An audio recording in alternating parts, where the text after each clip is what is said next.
సర్దార్ సర్వాయి పాపన్న గౌడ్ జయంతి ఉత్సవాలు మనం మొన్ననే రవీంద్ర ప్రభుత్వం అధికారికంగా చేపట్టింది.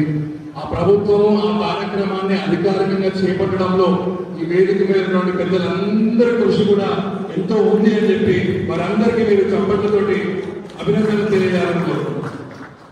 ఇలాంటి పెద్దవాళ్ళు ఎంతో మంది కొన్ని దశాబ్దాలుగా కష్టపడితే ఇవాళ సర్దార్ సర్వాయి పాపన్న గౌడ్ గారి జయంతి ఉత్సవాలు ప్రభుత్వం ఆధ్వర్యంలో అఫీషియల్ గా జరుపుకునే సందర్భం ఏర్పడింది.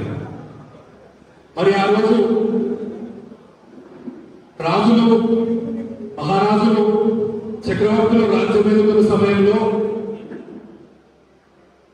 మరి మన సర్దార్ సర్వాయి పాపన్న గౌడ్ గారు దళిత బహుజన గిరిజనులకు కూడా అధికారం రావాలనే ఒక ఆకాంక్షతోటి ఆ రోజు వారు పోరాటం చేసి గోల్కొండ కిల్లాను కొట్టి వారు ఆ రోజు సర్దార్ సర్వాయి పాపన్న గౌడ్ గారి చరిత్రలో నిలిచిపోయిన సంఘటనని ఇవాళ మీ అందరికీ గుర్తు చేయదలుచుకున్నాను.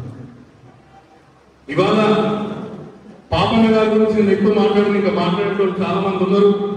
కానీ ఒక విషయం అయితే నేను అందరికీ చెప్పదలుచుకున్నా. ఆ రోజు సర్దార్ సర్వాయి పాపన్న గౌడ్ గారు పోరాటం చేస్తున్న సమయంలో ప్రజాస్వామ్యం లేదు, ఓట్లు లేవు, రాజ్యాంగం లేదు.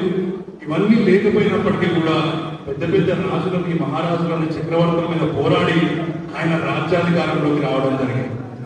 ఇక్కడ ఉన్నటువంటి వేదిక పెద్దలకు కానీ కిందటువంటి నా యువ సహోదరులందరికీ కానీ నేను విజ్ఞప్తి చేస్తుంది ఒకటే, ఎప్పటిదాకైతే రాజ్యాధికారం చేపట్టమో, రాజ్యాధికారాన్ని మన చేతుల్లో తీసుకొని ఆ కుర్చీలో మనం కూర్చోలేమో, అప్పటిదాకా ఈ బహుజన వాదం అనేది ఎప్పటికీ బలహీన వర్గాలనే మిగిలిపోవాల్సిన అవసరం ఉంటుంది. కాబట్టి నా మిత్రులు, నా సహోదరులు, పెద్దలందరికీ ఒకటే విజ్ఞప్తి చేస్తున్నా, రాజ్యాధికారం చేపట్టే విధంగా అడుగులు వేయండి, రాజ్యాధికారాన్ని సాధించండి, పాలకులు కండి. ఈ రాష్ట్రాన్ని పరిపాలించినప్పుడే ఖచ్చితంగా మనకి, మన వర్గాలకి, మన బహుజనులందరికీ కూడా మేలు జరుగుతుంది అని చెప్పి మరొకసారి విజ్ఞప్తి చేస్తూ, మరి నాకు తెలంగాణ రాష్ట్ర ప్రభుత్వంలో అతి చిన్న వయసులోనే ఈ తెలంగాణ రాష్ట్ర బీసీ ఫైనాన్స్ కార్పొరేషన్ చైర్మన్ గా నాకు బాధ్యతలు అప్పగించడం జరిగింది. నేను ఇక్కడికి రావడానికి ఎంతో కష్టపడి వచ్చినందుకు ఖచ్చితంగా ఆ ఫలితాలని ఖచ్చితంగా మనందరికీ, మన కులబోళ్ళకి, బహుజనులందరికీ కూడా అందే విధంగా ఆ శక్తివంతం లేకుండా కృషి చేస్తా. అదేవిధంగా ప్రభుత్వం తరఫున మొన్న మన గౌడ సోదరులందరికీ కూడా సేఫ్టీ కిట్లు, 10 లక్షల సేఫ్టీ కిట్లు ఈ ప్రభుత్వం ఇస్తుంది. గౌడ సోదరులు చెట్టు మీద నుంచి కింద పడి అంగవైకల్యం పొంది వారి జీవితాలు పూర్తిగా నాశనం అయిపోతుంటే చూడలేక ఈ రాష్ట్ర ప్రభుత్వం ముందు సేఫ్టీ కిట్ల స్కీమ్ ప్రవేశపెట్టిన విషయాన్ని మీ అందరికీ గుర్తు చేస్తున్నాం. అదేవిధంగా త్వరలోనే వాళ్ళందరినీ కూడా చిన్న కళ్ళు వ్యాపారాలు చేస్తున్న వాళ్ళందరికీ కూడా మోపెట్లు ఇచ్చే అంశాన్ని కూడా ప్రభుత్వం పరిశీలన చేస్తుంది.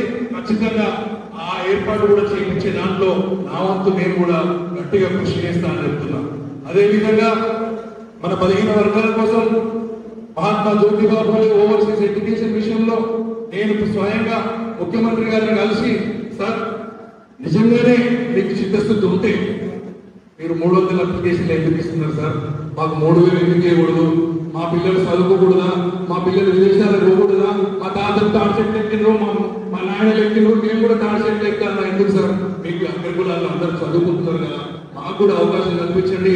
అవి 300 కాదు 3000 చేయాలని చెప్పి నేను ముఖ్యమంత్రి గారిని అడిగితే వారు వెంటనే ఒప్పుకొని ఈ సంవత్సరానికి 1000 అప్లికేషన్లు చేయడం జరిగిందన్న విషయాన్ని కూడా మేము అందరికీ తెలియపరుచుకుంటున్నాం.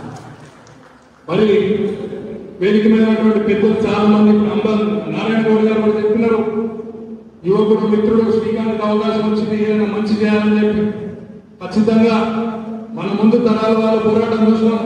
స్వామి గౌడ్ గారు కానీ, ఇంతకు ముందు వచ్చిపోయినటువంటి శ్రీనివాస్ గౌడ్ గారు కానీ, తెలంగాణ ఉద్యమాన్ని ఎత్తినేస్తున్నటువంటి మా పొన్నం ప్రభాకర్ గౌడ్ గారు కానీ, మరి వారందరి స్ఫూర్తితోటి నేను కూడా ఖచ్చితంగా బహుజనులకి, మన వర్గాలకి, మన కులానికి, మన గౌడ కులానికి, గౌడ విద్యార్థులకు, గౌడ యువకులకు, యువతులకు, మహిళలకు, అందరికీ కూడా, అన్ని వర్గాల వారికి కూడా ఎంత మనకైతే చేయగలుగుతామో దాన్ని నా శక్తివంతం లేకుండా కృషి చేస్తా అని చెప్పి తెలియజేస్తూ మరొకసారి ఇప్పుడున్న సోదరులందరూ కూడా బండి మీద సర్దార్ సర్వాయి పాపన్న గౌడ్ విగ్రహం పెట్టి తీరుతాం అది మనమే చేస్తాము.